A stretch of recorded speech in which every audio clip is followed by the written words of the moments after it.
नागपुर जिले के रामटेक तहसील अंतर्गत ऐतिहासिक एवं धार्मिक रूप से प्रसिद्ध अंबाला तालाब परिसर में सीमेंट सड़क निर्माण कार्य के कारण नागरिकों को भारी समस्या का सामना करना पड़ रहा है।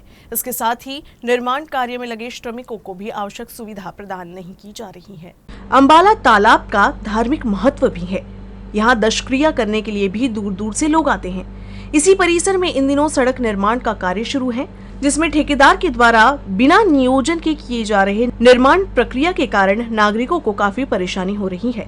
रात के अंधेरे में कई नागरिक गिरकर घायल हो चुके हैं। साथ ही कछुआ गति सड़क निर्माण का कार्य होने से नागरिक अब ठेकेदार से काफी नाराज है। अंबाळा हे तीर्थक्षेत्र आहे। रोजचे हजारो यात्रेकरू या ठिकाणी येतात आणि येणारा जो रोड आहे तो एकच आहे। त्याचं काम आता हे 1.5 महिन्यापासून चालू आहे, पण रोडाचं काम इतक्या संत गतीने चालू आहे की त्याच्यामुळे एक समस्याच निर्माण झाली आहे। विकास तर आहेच, पण त्याच्यामागे समस्या पण निर्माण झाली आहे।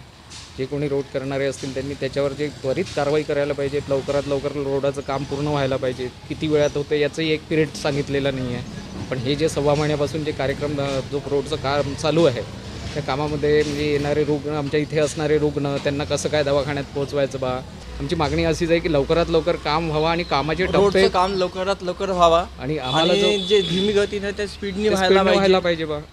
रामटेक अंबाळा येथील नगरपालिकेच्या शाळेपाशी जो नगरपालिकेच्या नळाच्या पाईपलाईनसाठी नवीन पाईपलाईनसाठी रोड फोडला, तर त्याचं जे मटेरियल आहे ते शाळेच्या बाजूला तसंच्या तसं पडलेलं आहे। जवळपास 2 ते 3 महिन्यापासून तसंच पडलेलं आहे। तिथे विंचू काटे साप वगैरे जातात। तिथे लहान मुलांची शाळा आहे, त्याच्यामुळे त्यांना मी 2-3 वेळा कंप्लेंट केल्यावरही तो मटेरियल त्यांनी फेकलेलं नाही आहे।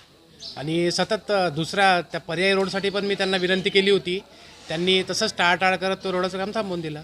आणि आता आम्हाला असं आहे की आम्हाला आमची बाईकसुद्धा जायला रस्ता नाही, घरापर्यंत जाण्यासाठी रस्ताच नाही आहे। पर्यायी सतत मी वारंवार फोन करूनही त्यांनी काहीच त्याच्याकडे लक्ष दिलेलं नाही। करू असं पाहू असंच वरच्यावर हवे टाळत राहतात।